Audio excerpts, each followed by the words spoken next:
Hello and welcome to the Canadian Virtual Recruiters panel. My name is Marc Belaiche. I'm president of TorontoJobs.ca.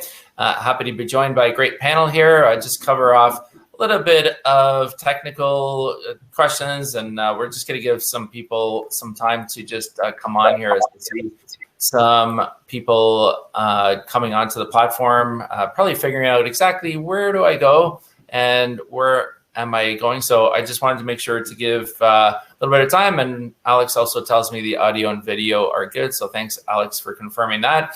So if you're just joining, you're in the right spot. You're not missing out on anything.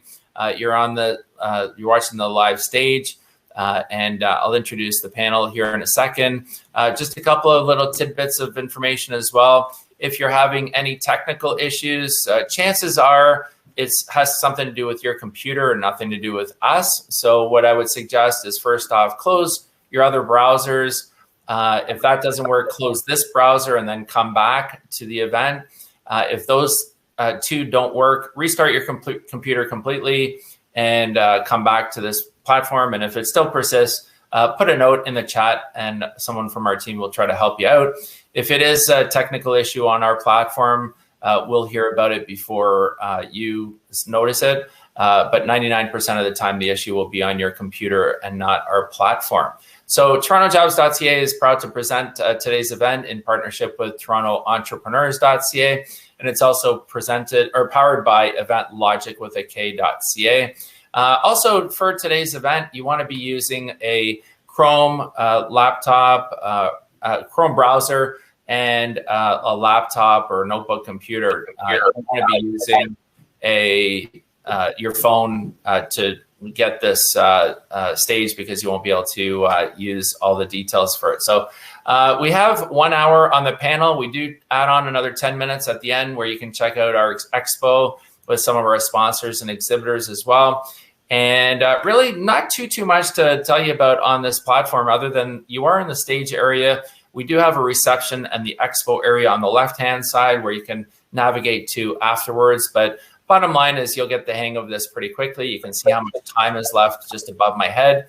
And on the right-hand side, you can put questions as well. I see comments from Arlene and Sharmila and Christina.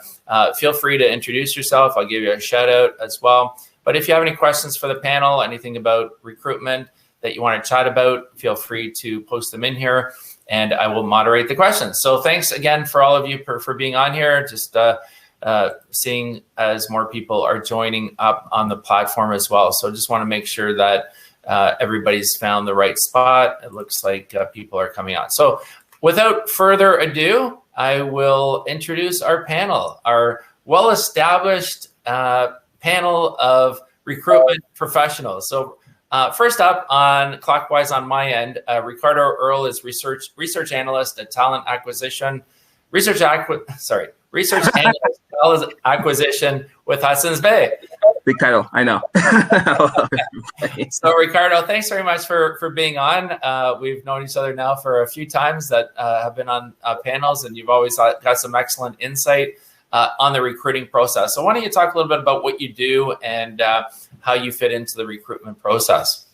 Well, thanks again for having me on, Mark. And so pretty much for Hudson's Bay, what I do, I'm kind of like, as I explained to many people, I'm a Swiss Army knife in regards to our talent acquisition division. So I handle sourcing and corporate recruitment with our team, as well as I also look at in regards to research marketplace areas for candidates in areas that we probably never looked at before and considered, especially now with the pandemic. Now things opened up a lot more with remote work being like inaccessible now. So that's an area that we definitely want to look into, as well as we have handled the driven analytics in regards to our fill ratios to make sure how long it takes for a requisition to be filled from the point of start to the finish point, and any other useful handful duties that needs to be required from me, from our team, or from our management department. Terrific. And next up on my screen, and thanks very much for being on here, Rickardo, Marlin Akplogan is talent acquisition manager at BNP Paribas. Thanks very much, Marlin, for being on. You're coming from Montreal, and maybe you can just talk a little bit about what you do as well and how you're involved on the recruiting side and what you do at BNP. Perfect. Yes. Thank you, Mark. Thanks for the invite. Thanks, everybody. Hi, everybody, and I'm glad to be here today to be able to share knowledge and guide everybody based on questions. So it's always a pleasure. Well, I am a talent acquisition manager at BNP Paribas. So it's a bank. So I'm on the recruitment side of things.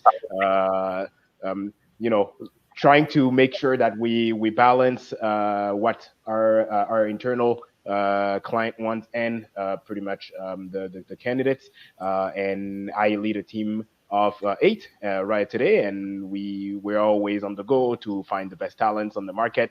So yeah, and I'm always happy to accept invites on LinkedIn and so on, and guide people throughout the process, whether it's for the bank or not.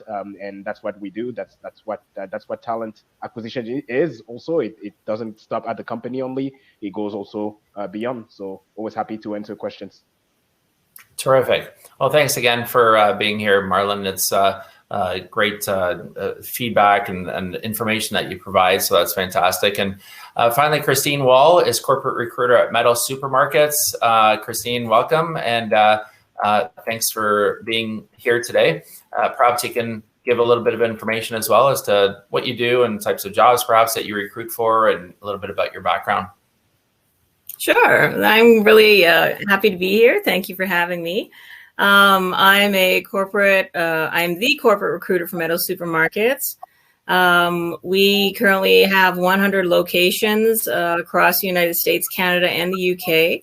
So in my role, I recruit for all of our corporate locations as well as our head office roles, advise our franchisees on any recruiting techniques or suggestions that they might have for their particular locations. And I also advise our executive team on sort of best practices for recruitment within our organization. Terrific. Thanks very much for being here, Christine. So I'll start with a little bit of context, just some numbers across Canada, and then we can really dive into kind of what's happening on the main on the street, so to speak. So across Canada, and I know we have people from across Canada who are watching today.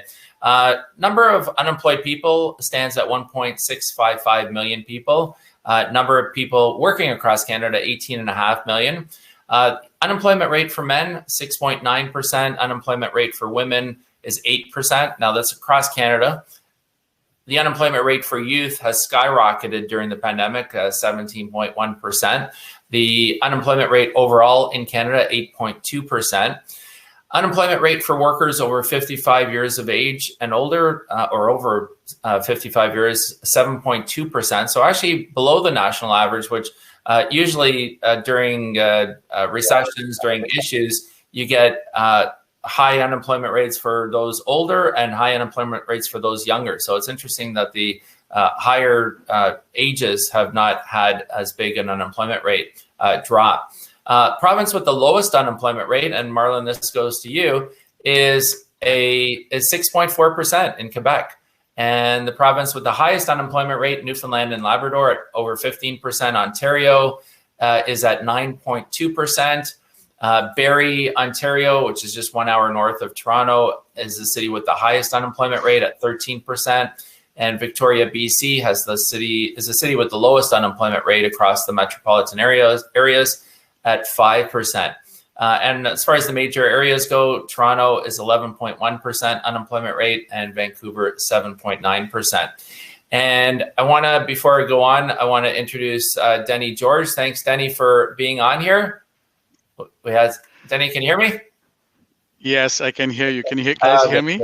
Yes. So Denny George is talent advisor and talent acquisition partner at CIBC. So thanks for being on, Denny. I know it took a little bit to get the technical side of it in the behind the scenes got done properly. But anyways, Denny, thanks for being on here, and maybe you can tell everyone a little bit about yourself and what you do and the kinds of roles that you recruit for.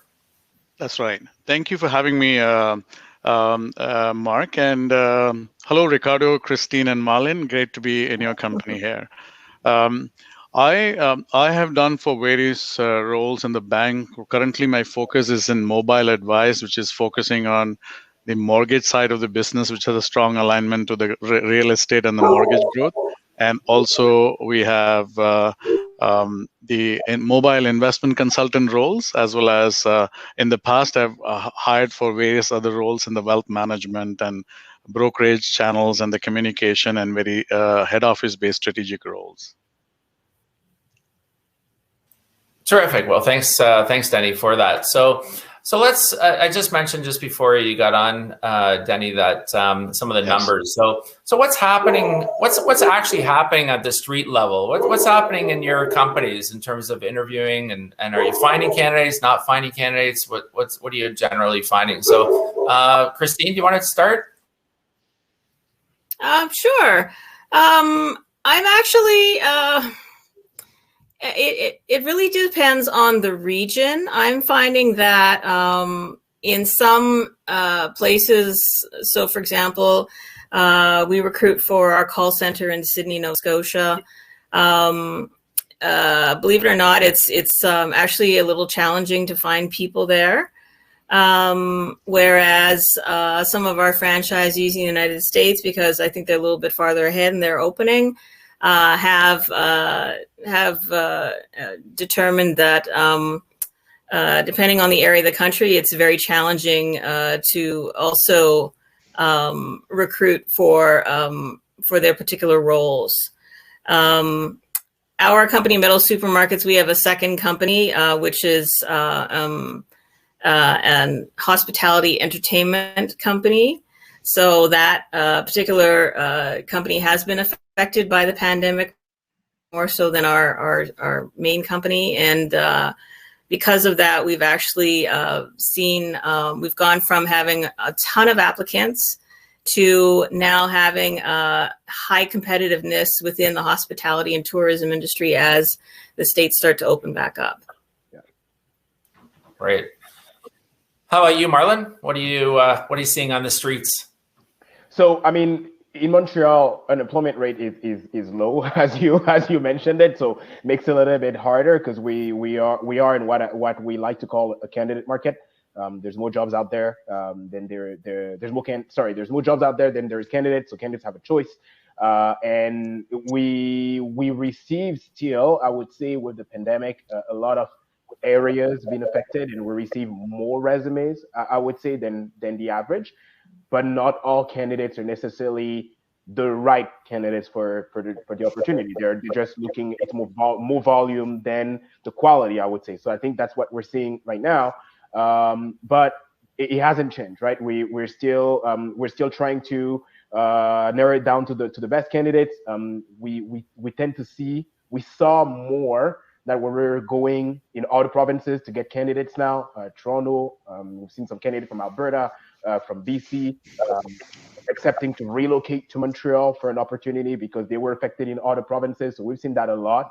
So we had to also change internally, and we had to change the way we do things, the way we onboard our people to remotely so they don't lose time and so on. So we had to adapt, but that's been our reality, and it hasn't stopped. I can tell you, it's the industry. Well, the banking industry wasn't that affected. I think we were more busy compared because everybody was hit financially, so everybody needed advice. So we needed more people in those seats to be able to respond to the customers.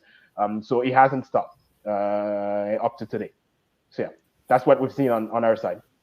So how do you reconcile, generally speaking? I mean, when the pandemic hit, Canada lost 3 million jobs. People were looking, really panicking in many cases. The government came in with a lot of programs to soften the blow. But now here we are a year later, and you're saying that, and I'm hearing that from a lot of recruiters, where it's actually tough to find candidates, hard to find people, not that many applications going on. So where's the disconnect? Where do you think the disconnect is between the 1.655 million people across Canada who are unemployed and the jobs where you're saying, all right, we need people? So what I believe where I believe the disconnect is it's a little bit on both sides, but especially on company side, where we know people are unemployed and people are looking for work, but there is a knowledge transfer that needs to happen from one industry to another. And what we would often see is hiring managers, regardless of industry, who are not necessarily more open-minded to how we can train. I think we are in that day and age where we need to hire to train and not just hire to put someone in a seat. And I think that's a mentality that needs to change. And that's also something that candidates need more and more to know how to better sell themselves at what is actually transferable from what they've done.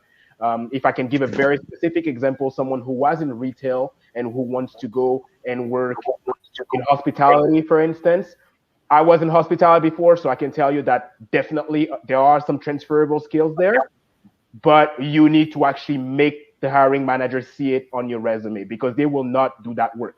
And if they haven't been in retail before, they will not understand this. And there is a way to do it. There is the proper people to reach out to be able to have these advices and tailor the resumes and so on. But I think that's where the disconnect is, because we're still struggling on our side. But I think managers and hiring managers and recruiters out there need to be a little more open-minded on how we can actually help transfer those skills and actually push for those candidates to have them in the seats and have them grow in other sides. I believe that in a life you can have multiple type of career. I'm the perfect example. Started in a kitchen, then went into hospitality, and I'm a recruiter. And it changes, right? But everything is transferable. You just have to believe in it. Great point. Yeah, and let's talk about transferable skills, because as you know, a lot of the hardest hit industries have been the ones where people say, well, I have these skills and I can't move. So retail, hospitality, travel, tourism, these are a lot of the industries that have been hardest hit. So Denny, maybe to you, somebody who comes from one of those industries and wants to transfer into banking, they want to work at CIBC, what do you suggest they do? Yeah, thank you for asking, and thank you, Marlin and Christine, for sharing your story there. One of the things we've noticed is, just to Marlin's point, we seem to be in a very strong talent pool in Toronto and GTA areas. So what that really works well for us is that we seem to have good choices, even during this COVID time. The situation has changed a little bit in terms of the approach of how candidates would approach us for these jobs. For example, on the mortgage and real estate and maybe on the investment side of it, the talent pool being very strong, it's not more of the applicant, but I think we seem to be sourcing very strongly where people targeted candidates are, which is lots of them on social media. And lots of them not just on LinkedIn, but they are leveraging various social connections and informational conversations. So when we find from a transferable skills point of view, Marc, we have capitalized on credit being one of the strong base foundational skills required to be successful in the job. And we've reached out to automotive industries, the finance and insurance managers who actually help you to rent out your car or to buy your new cars. They seem to have the DNA, which will be successful for the real estate and mortgage kind of business. And we've tapped into that talent pool as well, as opposed to taking on rookies and training them and coaching them during COVID times, which has barriers and challenges. We are looking at the common denominator being credit knowledge, business development, COIs and networks, and also strong commission-based sales abilities. So if that were to be the common denominator, we're looking and reaching out to target candidate pools across automotive sector. And transference into banking can be seamless if we really transition them into the jobs and coach them, which we have a good training program. The other thing which we're reaching out to is, for the mortgage industry, we have schools like Seneca and Humber, and we are capitalizing on those connections to see if we can tap into a program of experienced people that are acquiring that knowledge and skill, and then we can have that pipeline also aligned to our job requirements. So these are some of the creative ways we're tapping into different targeted segments of candidate pools. Terrific. Thank you. Great insight. Thanks, Denny. Rickardo, you're at Hudson's Bay. what would you say to people who are maybe a little bit hesitant about maybe working for a retailer?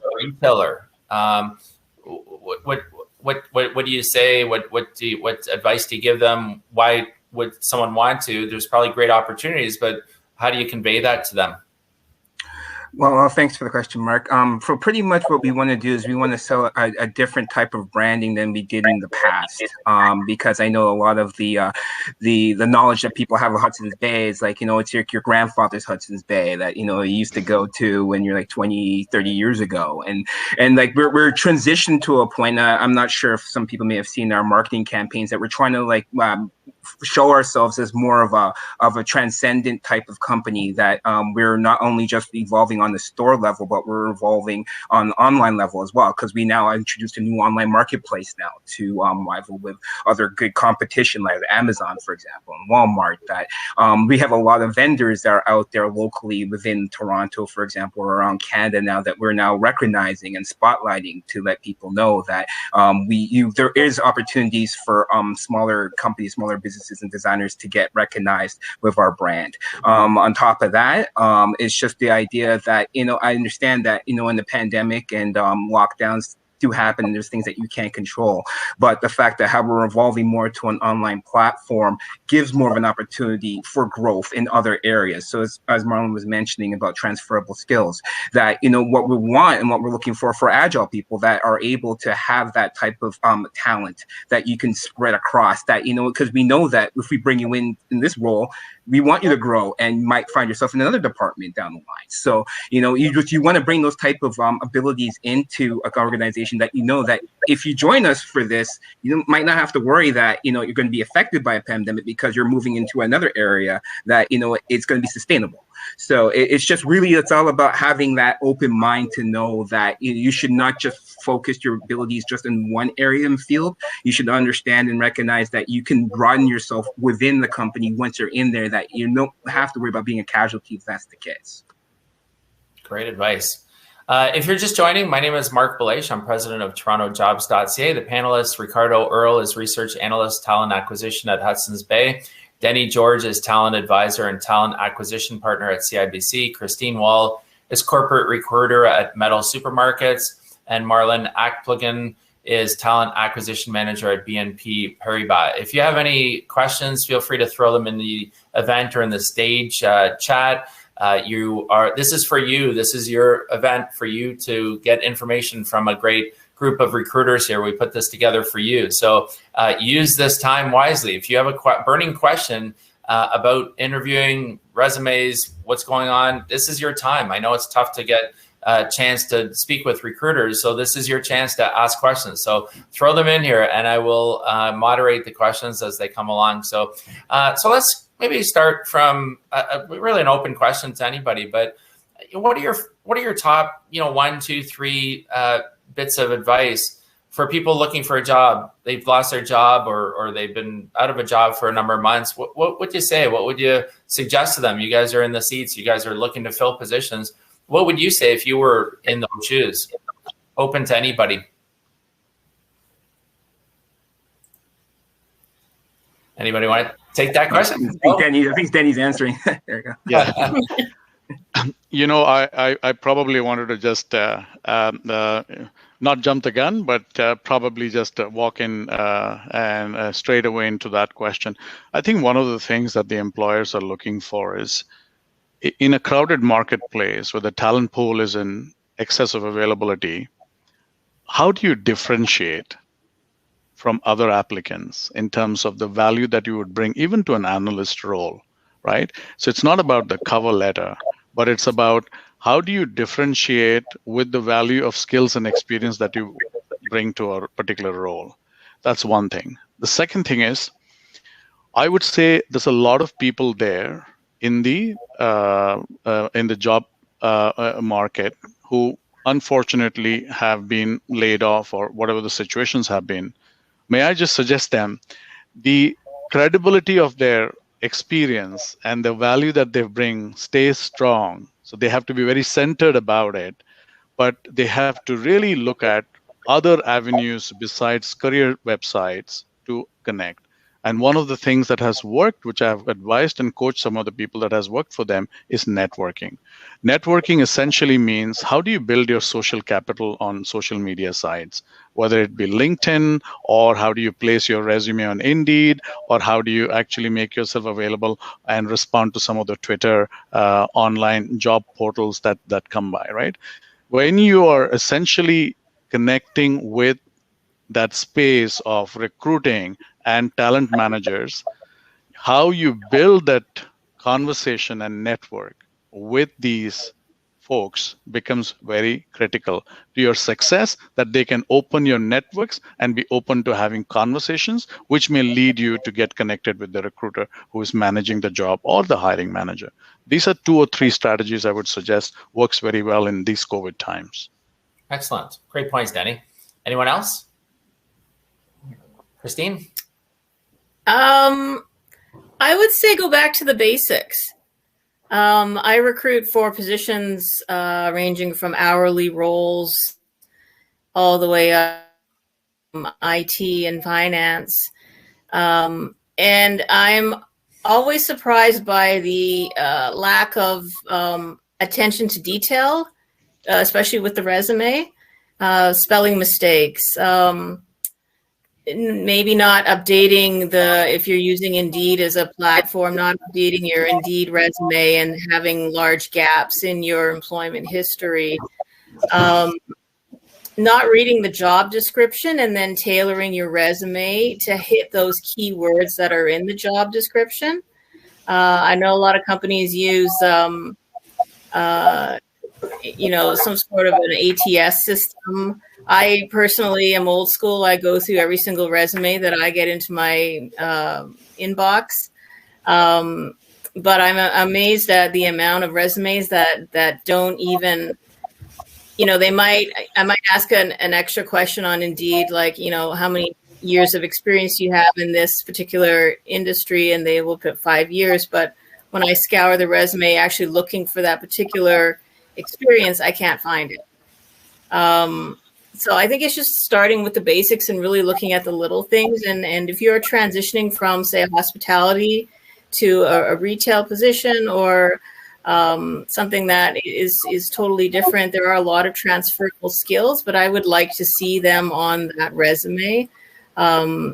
It shows to me that you are serious about looking for work, and that you're serious about the presence that you're how you're presenting yourself to the recruiter as a job searcher.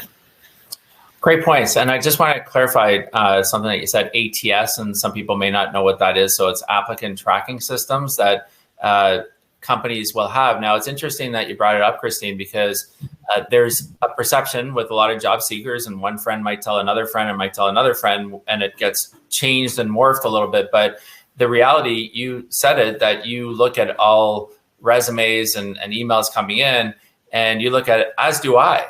And whereas another company, and I'd be curious to hear Marlin and Denny's perspective, and Rickardo too, on a bigger company where presumably you have ATSs, where people put in their information and then it's searchable and everything else, and then it might rank or rate the candidate. So you guys can talk a little bit about that, because again, somebody may be under the impression that it's automatically going into some kind of system, whereas sometimes it's not. So Marlin or Denny, do you want to talk about that? Maybe Marlin, Denny, you just talked a little bit, or Rickardo too.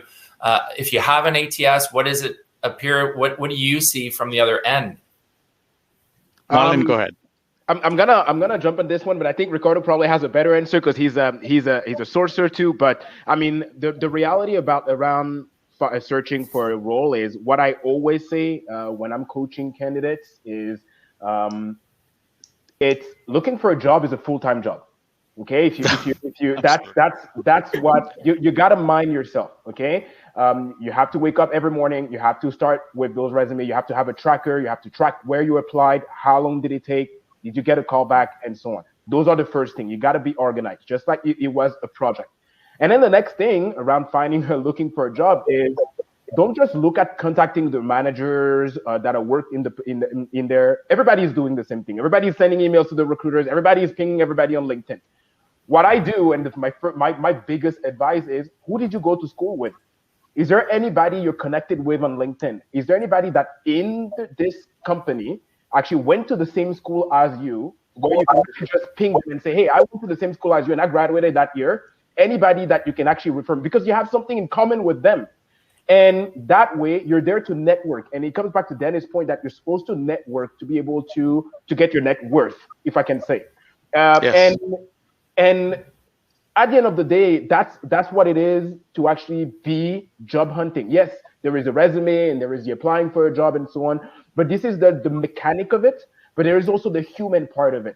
And your experience is not necessarily everything into the job search. It's also your attitude and so on. Regarding the ATS, I think it was on Thursday that I pulled the numbers out. In 2020 for the bank, we received about 9,800 resumes in a year. It's a lot, okay? I can't say that we've probably been to all those resumes and so on. That'd be lying. At some point, you check the best candidate that applied the fastest in the role, that's the best qualified, because we got it. We have a company to roll too. But at the end of the day, your resume needs to be crystal clear for a recruiter to read.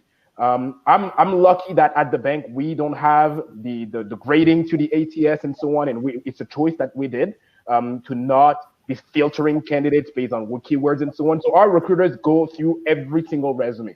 It's a little longer, but that's a human part of it. But not all companies do it, and it's important that your resume is crystal clear. Your resume, it comes back with the proper experience where it's needed. That if you don't screen yourself out of the process when you're seeing a job that's asking for 5 years of experience or 10 years, but if you have 8, still apply on the job, because you don't know who else applied, but you have to actually give it a shot. And that would be my advice. But again, seen from a sourcing point of view, Rickardo might maybe have a different point of view. Rickardo? Okay.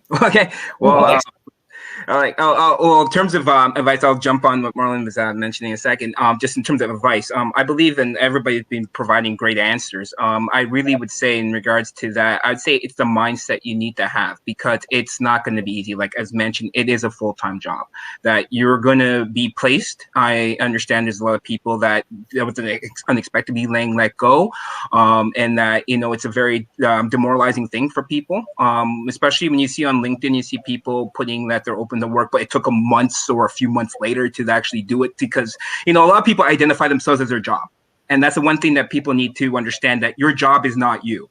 And like once you pass that stage of grief of understanding that, it'll make you more open to understanding that there's a lot of people in the same shoes as you, and based on being in the same shoes as you, you're going to be dealing with a lot of competition out there. And dealing with a lot of competition out there, you're going to have to accept rejection. That's what's going to happen. It doesn't mean that you're not good enough for the job or the role. There might be somebody that have a little bit more experience in regards to, or maybe a special thing as a keyword, as as mentioned in regards to a resume that I see over somebody else. Because resumes do matter. Keywords on them do matter. If you look at a job description and you connect your job, you see your resume and you're like, I want to apply for that job. Don't give a generic one. Because like as mentioned, as many others, I'm sure you've mismentioned that you've received resumes that they probably seem generic, like a cover letter that's for something else that's not for the job they specifically applied for. Those are things that people will see and they will not even look at it, because you didn't put an effort into it, which is why I'm saying that mindset is definitely important, that you need to have, because it's going to be a tough road. But I've seen a lot of people that have gone through that road and have succeeded in finding something eventually. It's just, you got to know that there's a light at the end of the tunnel, rather than just throwing things out there to the wind and hoping, because this is your next steps. This is your next career step to progress to where you want to go. You just don't want to just get a job and then expect 2 years later, okay, I have to find something else. Because it's just, that's not a mindset you need. You need to know, okay, this door closed, another one's opening, but I want to make sure that it's an opening that I can expand myself into. In regards to ATS systems, yeah, we do have systems that do recognize keywords and do recognize your answers, and they do leave marking in regards to what level you are close to what we're looking for.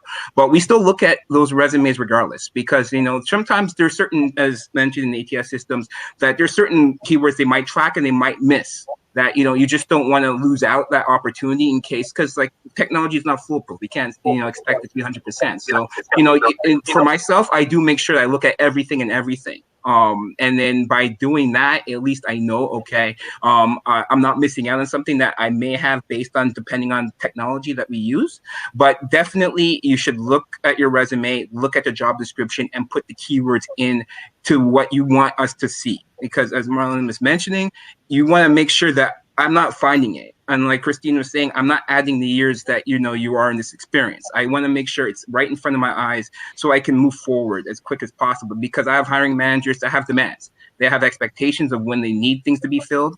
And unfortunately, it's not months, it's weeks. And then based on that, you have to work in a way that whoever has it, I'm going to go after them rather than the ones that might have the talent but are just not put together yet. So it's important for keywords. And like I said, having that proper mindset to know I'm going out to the work. I might not succeed this week or next month or half a year from now, but I will get there. And then as they're saying, networking on LinkedIn, make sure you go on LinkedIn, look to see what's going on in regards to industries, because things change constantly. And like, what you were doing for 10 years and you're now back in the market is completely different. It's a new world. So, you just got to keep yourself up to date with what you're looking at and what you're looking for, as well as your resume.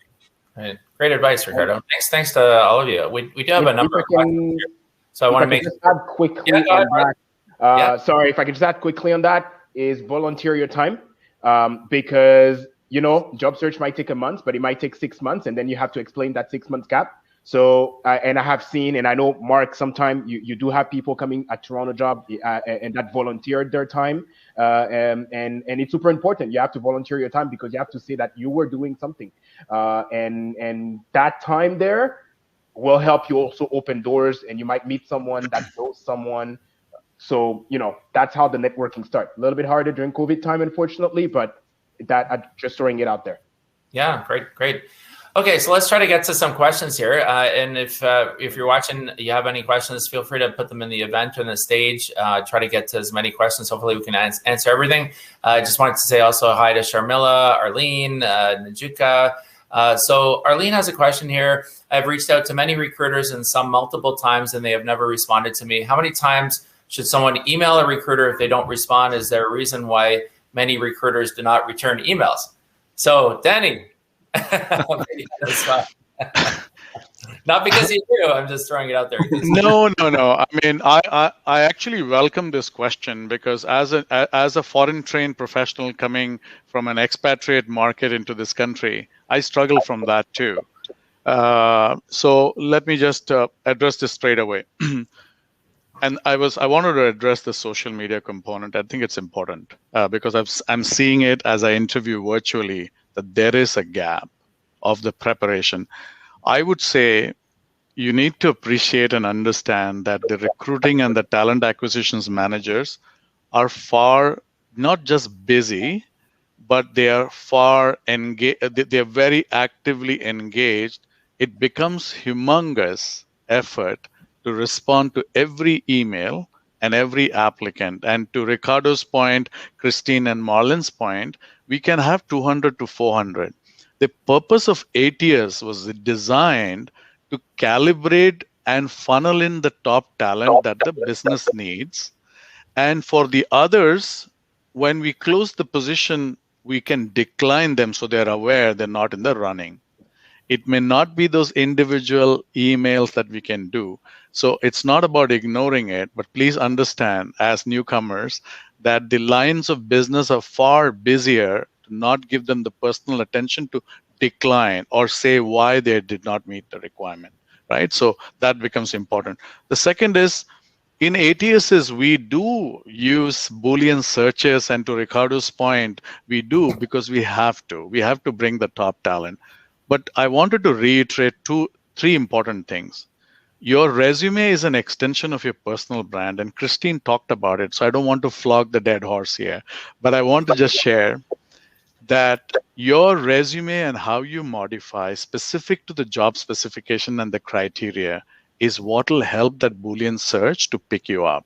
And then please remember the 75 to 80% of the first page of your resume essentially caters to what a recruiter is looking for. I take 7 seconds to look at a resume. That's how fast-paced we need to be. So how do you get my attention? When I look at 80% of what I'm looking for the job is kind of provided in a seamless way in that resume, which is an extension of your personal brand. The second important thing, since we've done a lot of virtual interviews, Marc, I do want to share this if it's okay. How you prepare for an interview in today's times where jobs are fewer and opportunities are fewer, you got to over prepare. As part of the over prepare is how are you prepared for a virtual interview? We have had experiences of people who are looking into the camera. Their backgrounds, you have clothes hanging. We have situations where people have had distractions, be it family or pets. So may I suggest this? The one opportunity that you have to influence the hiring manager and the recruiting team is of significant importance. As far as you prepare and you connect with the link that the organization has sent you, be it Hopin or be it Skype or what we use now is MS Teams, go through the rigorous practice of getting familiar with the link, adjust your cameras, because remember, there's a panel waiting there with 45 minutes of timed investment to hire talent. If we spend the 7 minutes waiting for you to get organized and you're not able to connect, can you imagine the first impression? You've lost the game at the very first instance for whatever reason. So may I suggest that there are enough and more tips on how you prepare for virtual interviews, how you should be at the same eye level as the people who come on through the camera, just like we are here, but also taking care of your lighting so that it's not all dark, and also you're facing the camera, and also go through a little bit of prep. Like Marlin said, if you're in a volunteering space, connect with friends, family, and cohorts to prep you up.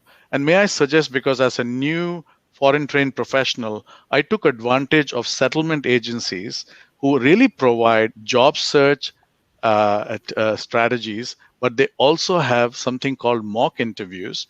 Access does a great job. YMCA does a great job. Costi does a great job. So as new immigrants and foreign trained professionals, you can access these resources and be a part of all these prep that will finally get you prepared when that interview opportunity comes. But when the opportunity comes, you'd rather over prepare professionally as a brand, but also in terms of how you articulate, precise and concise, so that you're giving the employers what they're looking for. Thank you. Great advice, Denny. That's awesome.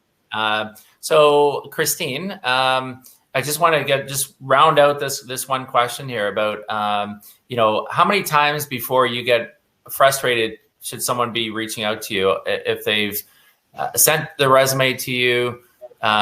Maybe they've had an interview, maybe they haven't. Like, how often? Once a week? Once every couple of weeks? Every couple of days? Like, what's your advice? I think it depends on the format. I mean, if it's somebody who's reached out to me and I have reviewed their resume and we've had some dialogue, and then I'm not going to lie, if I have so many mandates, sometimes I forget who I've spoken with. I don't mind having them reach back out to me, in a week or so and just say, hey, just wanted to check in. We had this conversation. Can you give me an update? I do appreciate that. And I have a lot of candidates who will do that to me.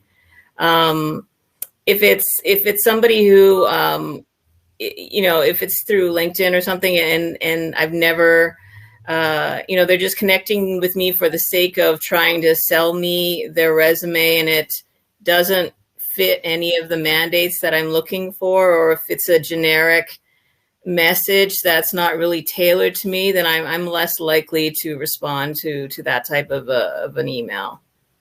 Okay. Excellent. So another question, Sharmila. So as a recent graduate, I'll ask this specific question, but then maybe we can talk a little bit more generally. So Sharmila is a recent graduate from the Master's Program, Industrial Relations and Human Resources from the University of Toronto. Passionate in developing as well as facilitating various career development webinars, saying that is interested in knowing as to how I can develop my career as a learning and development consultant. What are some of the transferable skills that are deemed important in this domain? Also, how important is it to have certification in this domain? So maybe, this is a very specific question for this area. If anybody has any advice on this particular area, but also more broadly about, transferable skills. We talked about it earlier, but, how to highlight some transferable skills, what people can do, any other comments that you might have, because we did talk about it a little bit earlier on. So anybody want to take this question on? Can I? Yeah. One of the things I would suggest to Sharmila is she has to just look at she doesn't have to look at only best practicing employers. She looks at just on the search on LinkedIn, learning and development professionals, and she will get a plethora of them. She can pick and choose, but have some informational conversation with subject matter expertise of people who've been in the industry to see what kind of skills. But having been an HR business partner and having taken on some learning and development, may I just suggest, if they've been in UFT and they've been part of teams and they have facilitated learning, coaching, and they have built content where they saw there was a special need and they built content of delivering, it's part of something which we call curriculum management or curriculum development.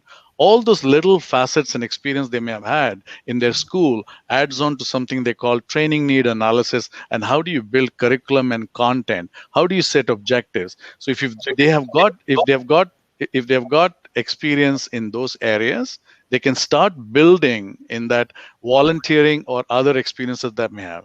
If they've been a facilitator, one of the facets of a successful facilitator is how do they identify target audience and how effectively they communicate a message to impact and influence. So they got to build all of that little components into that learning development resume that they're going to apply for jobs. And if they network with a few professionals, they will get to know specific competencies like curriculum development, content management, and certain tools that are used in the learning development space that they can be familiar, and they can then target their resume to align to what the corporations are looking for. Excellent. That's great. Marlin, were you going to add something? Yeah, well, I'm gonna take this one because my wife is actually in learning and development. So if I can actually share a little story, I know she lost her job during COVID. We relocated to Montreal for that, and she lost her job due to COVID. And for a couple of weeks, she was actually looking for a job. And the first thing she did, and she's not a senior person into the industry. First thing she did is she reached out to all the learning and development companies that actually have softwares. And she reached out to the software companies because if they're selling it to learning and development associates, well, they must be looking for people on the software side also. And that's how actually she got through the door. So you also need to be creative because that's learning and development. One thing she did also is you're saying in the comment here that you like building content and facilitating. She actually built a deck that she built in terms of learning and development. So she was attaching that to all of her applications. So that also showed what she can do. And of course, then everything Denny said about going online and looking for those opportunities and so on. But don't just stop at the job description. And yes, companies need people in learning and development, but someone is also providing them in terms of learning and development. And those are those software companies that also need facilitators in their companies to be able to better serve their clients. So the industry is really larger than you can think. Excellent. Terrific. So next question here is from Christina. How can we be so sure that the recruiter is not a scam or agency? Because last week someone called me for an interview by phone. By the end of, I guess, the call, he asked me to give my Visa ATM number. He said I need to register, but with pay. So what do you, I see lots of shaking heads here. So what are your, I'm going to share a link here for a video that I did on this topic, but anyone want to just mention something, just generally speaking? If this is, we are hearing about CRA, the topmost tax agency, and being vouched, right? And being, fraud and scamsters all around. But I haven't heard this about recruiting, but I do know in online, it happened to my wife once when we were newcomers. Somebody just had a one line, asked for a resume, and offered the job without interview. So that was a red flag. And after we said, fine, let's see the terms and conditions, they were wanting to know what your bank account is. Yeah. What Right? you need to But if it's unsolicited people where you've not applied for a job, you've not shown interest, they have to have credible reasons of being a recruiter from a credible organization that has called with a specific job. You are not a senior vice president or a senior leadership executive who's been used by a search company, engaged by a search company to contact you independently. If that were to be the case, those big names everybody know of. I think the fact that somebody has called you for a job without you applying and is not in your space is a red flag. And I think we should ask more information before even continuing that conversation. Sorry. Thank you. So I want to get to more questions. So I want to just mention, Christina, you can watch a video that I did about how to avoid being scammed on fake job postings. I put it in the chat, so you can check that out as well. Okay, Justine has a question here. That's an important Student graduating from Sheridan College with my business marketing diploma soon. We've been talking about resumes, and it was suggested we stay within one page. What if we have a longer job history than that, so we answer those extra questions honestly, but it is invisible? Would a longer resume be better in some cases? Christine, you want to take that one? Sure, I'm all for 2-page resumes. It has to be relevant to the job that you're applying to. Depending on what age category you're in, sometimes if you start going back into the 90s and the 80s and the 70s, it's pretty easy to tell just how long your work history is in your age. And unfortunately, that would create a bias for some people who are recruiting. If you're someone who's brand new and starting out, I don't think listing every single internship and every single volunteering experience is necessarily the answer to. And in that case, I would keep it to maybe 1 page if your experience is limited. But if it's relevant to the position that I'm looking for and you have a solid job history, meaning you're not jumping from job to job to job every 3 months, which suggests to me that you're probably going to jump from my position as well, then I'm all for 1 or 2 page with as much detail as you possibly can get that's relevant to the role that you're applying to. Great. Troy has a question. What's your advice to someone at the management level who wants to transition to a different industry? I have always advised, this is where cover letter comes handy. How do you market your brand with a certain level of skill and experience and your successes to a different industry, and what got you to be interested in that industry, and what is the value that you would bring? Cover letter becomes imperative to actually get the attention of a future prospective employer as to why you're choosing this industry at this time and what's the value you bring. Terrific. How much of a bad impact, this is for Ima, how much of a bad impact a gap has, employment gap, I take it? I'm a newcomer and due to immigration and COVID, have more than a year gap. How can I go about it? What should they do? What should Firma do? Rickardo?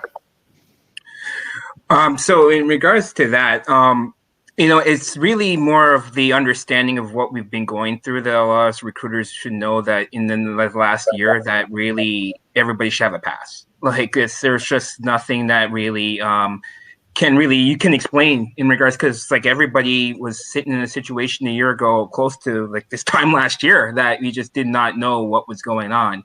And so it's just really it's an easy, simple explanation. Like I just, all I know is that anywhere between like 2020 to now, I can't really question, because I will just put that the pandemic, you got affected by the pandemic. Anybody that does not put that ahead, then I don't know where you've been. You've been under a rock for how long? Because like it's just like 2020 has not been a good year for anybody. So I really would just ignore like the fact that 2020, if you have nothing on there, you had something in 2019 and you haven't, I understand. It's like, it's just one of those things that, we gotta put the person, the humanity back into the recruitment aspect and understand that you cannot be asking anybody like, why is there a gap from like 2020? It's just not, like, as Denny's saying, the practice, interviewing on virtual, like my face would just instantly just have like kind of like a cringe. I'm like, really, but it's just one of those things. But that's what I'm saying is that I really, for myself personally, I would really just not even think anything other than the fact that we were all in the same situation and that it's hard. Yeah, I think employers are very compassionate. But if I can just add the point, what employers are also interested to know as part of your job search, what is it that you did anything additional? Whether it was doing a course, how did you utilize that time besides job search? That says a lot about your endeavors in terms of how you utilize that time. Were you just sending a few resumes, or you enrolled yourself for certain courses as part of your preparation for job? You volunteered, just like Marlin said, and you connected with people, and you had some exciting projects that you worked on. It could be a part of your church. It could be a part of your temple. But the fact that you made yourself available to be doing things very creative during this COVID, some people did cooking, but employers are interested to know, how did you utilize this time besides job search? Very good. Okay, so we only have a couple minutes left here. So I just want to take, maybe number one tip of what to do job search for people. I couldn't get to all the questions here, but I will stay on for a little bit longer after the panel is done, and I'm going to share with you, if you're watching, more tips and give you some more information and so on. Just want to be respectful of everybody's time here. So just one tip from each of you.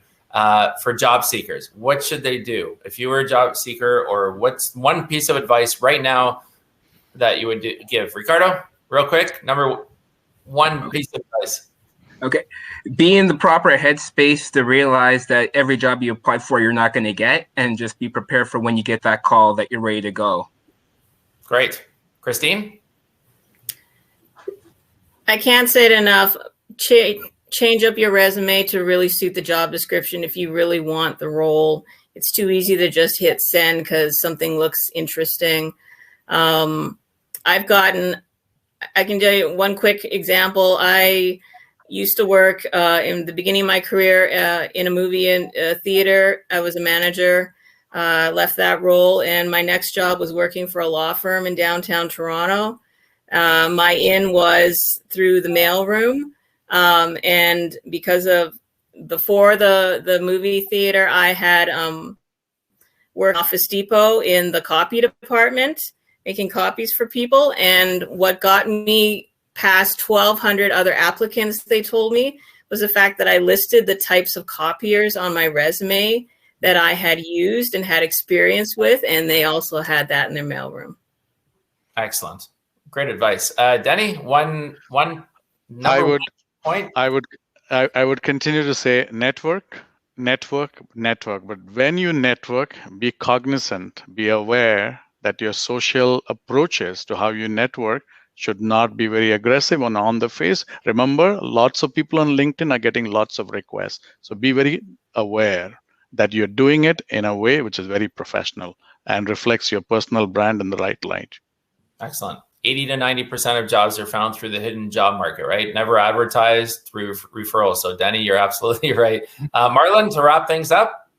Perfect. It's pretty much networking again, and stay organized about the way you go about your job search. Pretty much that is key. And I would say, well, don't be on the following up thing. I would say treat your job search like a real job, a 9 to 5, and be consistent about it until that opportunity hits. So consistency, that's the key.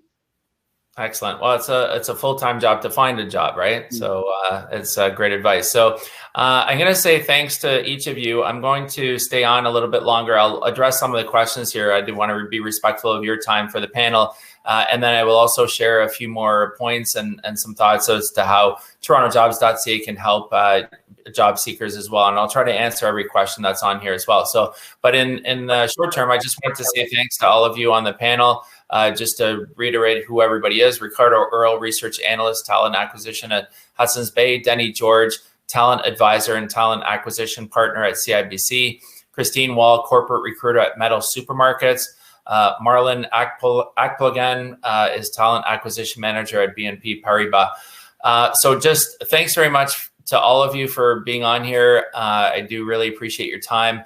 to come on and give your advice and let people know how they can find a position based on your experience. So you're all welcome to leave. I'm going to stay on for a little bit longer just to share with people some additional resources that they can do. And I will also try to answer as many questions as I can through this stage as well. So again, thanks to the four of you for being on, and really appreciate your time. And let's stay in touch. And for all of you watching, feel free to connect with people, Rickardo, Christine, Denny, and Marlin. That they gave their last hour and more of their time to be on, and obviously they're passionate about recruiting and passionate about helping people. So reach out to them and have them be part of your network as well. Don't be shy. Absolutely, right? Absolutely. Thank you for having us. Thank you, thank you, Christine. Thank you, Rickardo. Thank you, Marlin. Thanks very much. Thank you. Okay, so again, if you're just joining, my name is Marc Belaiche. I'm president of TorontoJobs.ca. That was a great panel to have on here. I'm going to try to answer as many questions as I can through the rest of the time here. And you're welcome to stay. We do have an extra 10 minutes that we tack on to the event to just cover any overage time kind of thing. So first of all, I will cover just some other upcoming events, and then we'll circle back to some of the questions that were here. But thanks very much for being here at the Canadian Virtual Recruiters Panel. This event today was presented by TorontoJobs.ca and TorontoEntrepreneurs.ca, and it was powered by Event Logic with a K.ca. My background is in recruiting. I've been in recruiting for 25 years now. This is my 26th year.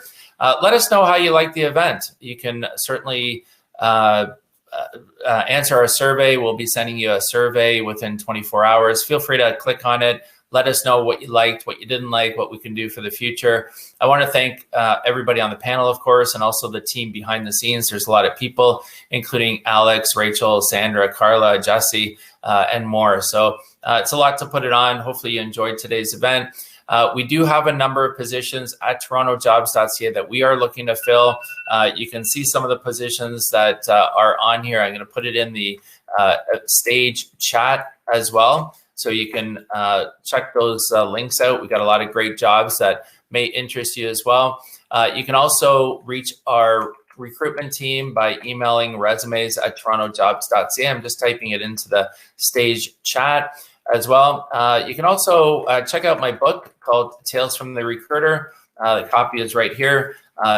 It's called Tales from the Recruiter, a Canadian recruiter's perspective on how to find that perfect job. You can read it actually for free online at talesfromtherecruiter.ca. You can just download it, check it out. And also you can order a hard copy if you want right from the website. If you're an entrepreneur, you're thinking about starting up a business, visit TorontoEntrepreneurs.ca. There's information there about starting up a business, and eventlogic.ca for all other upcoming events. There's a lot of great events that are coming up that you may want to be part of. And I'm going to put some links in here as well for you. But we also have some great upcoming events. We have the Canadian Virtual Career Fair happening this Wednesday, March 31st. You don't want to miss that. You're looking for a job. You want to check that out. We also have the Canadian Virtual Bilingual Career Fair that happens on Thursday, April 15th. So if you're bilingual, you want to check that out. And the Canadian Virtual Career Fair also, again, happens on Wednesday, April 28th. Now, there's lots of great events that are great social media that we have at TorontoJobs.ca that you want to be part of. So I'm going to put the links in here. You can join. We have lots of great topics. There's videos that come up all the time that we post up there on job search. We're on LinkedIn as well. We're certainly on Instagram too, so you can join up on that.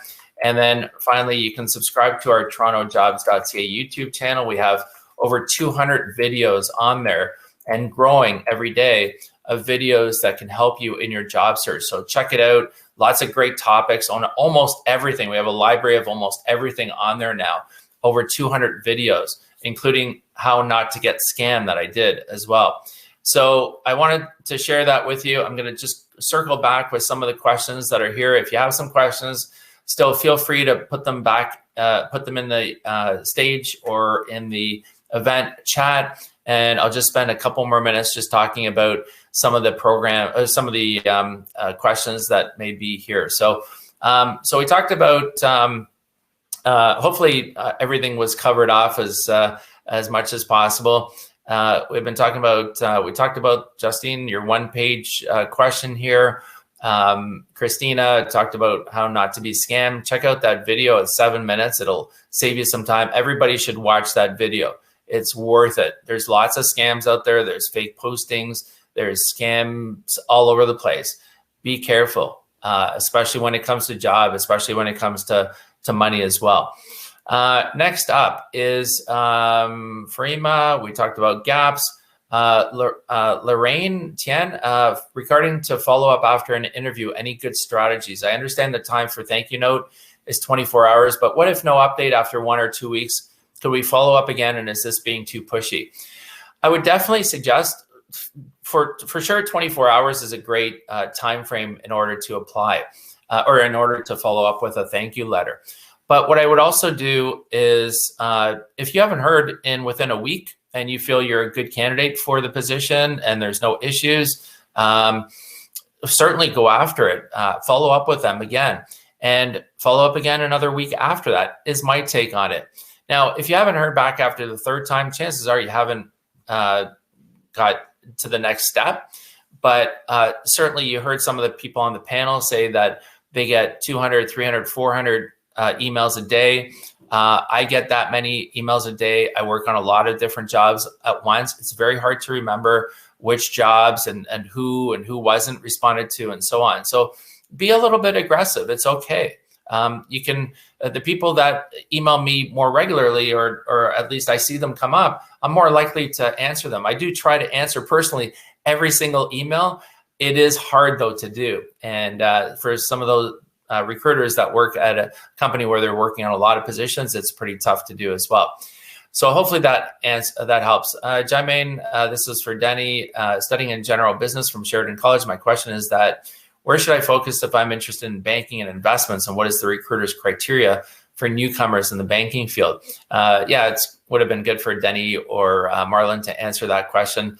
I would suggest that you just check out the skills and the requirements on it. Now, I always say that I always use this as a guideline, and that is, if you don't feel you're at least an 8 out of 10 in terms of the requirements for that position, even with the transferable, like if, you might be you might be personable and you might have great communication, you might have great skills for the job, but if you truly don't feel you're at least an 8 out of 10, it's probably going to be a little bit tough for you to get that job through applying.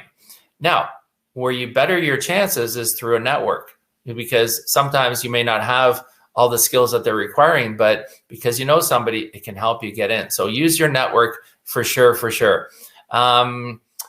Marlin wrote here, I think we're almost done here. So I don't think there's more questions here, or at least I'm just going through them. Sharmila, if we're sending any resumes to resumes@TorontoJobs.ca, can we expect to get some job support? So we're not a government center. We will match you up or try to match you up with any jobs that are available. You should post your resume, of course, on TorontoJobs.ca. But you can also check out talesfromtherecruiter.ca if you want some one-on-one. It is paid consulting time, but if you want one-on-one time with a recruiter, visit talesfromtherecruiter.ca and you can see some of the options as well. And Lorraine, thanks very much for posting. Yes, definitely. Don't worry about being too aggressive. It's better that you're at the forefront. So thanks very much. Check out our expo. We still have a couple of minutes left. Go click on expo on your left-hand side. There's some